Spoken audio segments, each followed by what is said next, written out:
Le façonnage de la terre, le colombinage.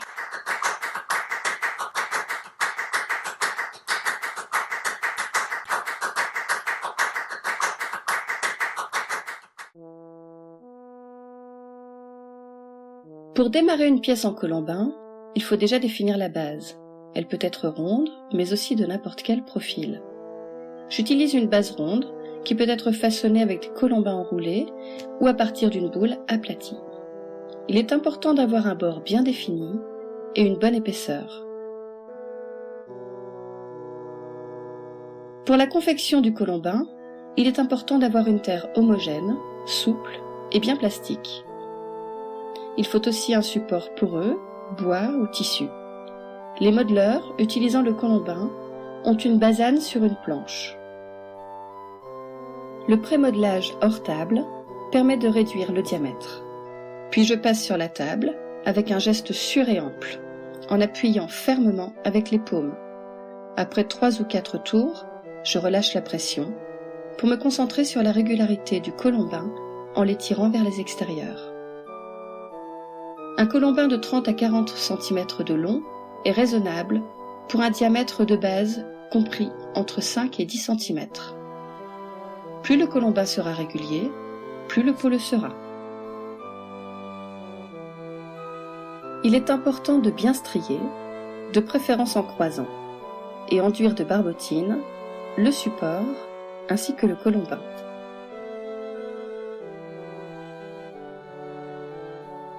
Cette technique est découverte au néolithique. Elle découle de façon intuitive des techniques de modelage. Elle est utilisée dans le monde entier et perpétuée par bon nombre de potiers. Elle permet de quitter le rond et laisse dès le début du façonnage une originalité créative.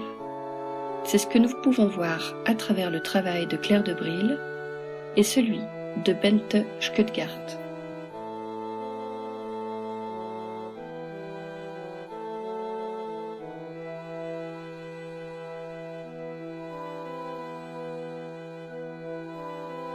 Une fois mes 2 parties bien enduites, je procède au collage en exerçant une légère pression. La barbotine soudera les colombins. Il est important pour assurer une bonne cohésion de strier et barbotiner à chaque tour. 3 techniques sont pratiquées pour une bonne cohésion. Le travail à la batte, le travail modelé et le collage à la barbotine.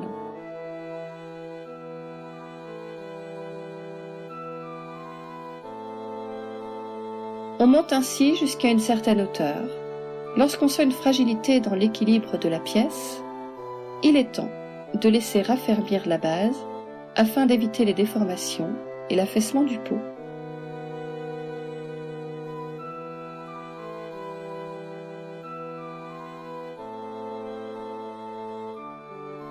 Pour monter un pot en forme de cylindre, on applique bien les colombins l'un au-dessus de l'autre. Mais on peut aussi ouvrir ou refermer la forme. Pour cela, on va strier et coller le colombin, soit à l'extérieur, soit à l'intérieur. Dans cet exemple, je fais une lèvre vers l'extérieur.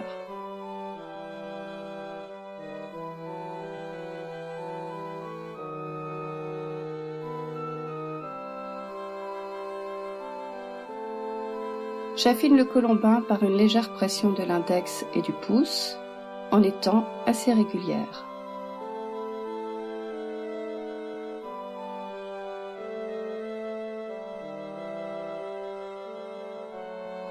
Je procède à quelques finitions à l'aide de débauchoirs ou d'éponges. Je lisse la lèvre et l'affine un peu plus en me servant de la tournette et en mouillant avec les doigts. Ce sont les origines du tournage.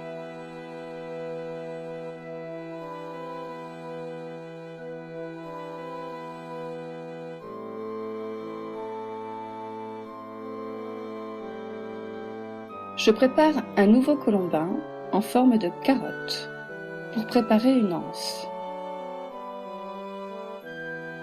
Je l'aplatis avec la paume de la main.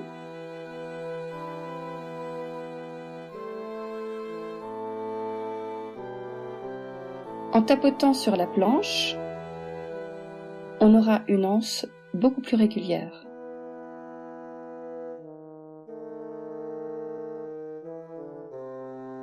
Je la mets en forme, coupe l'excédent,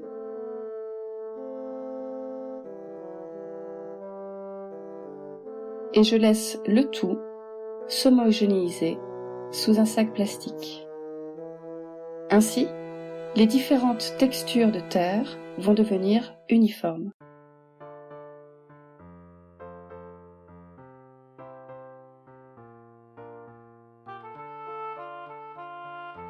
Pour que la tache de lance ne soit pas trop épaisse, il est préférable de la couper en biais.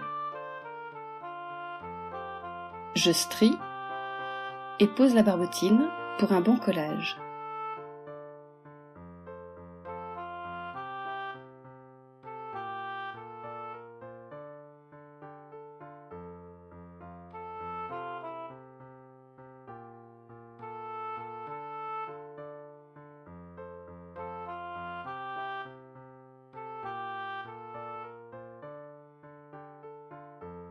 J'écrase bien et coupe l'extrémité à la base du pot.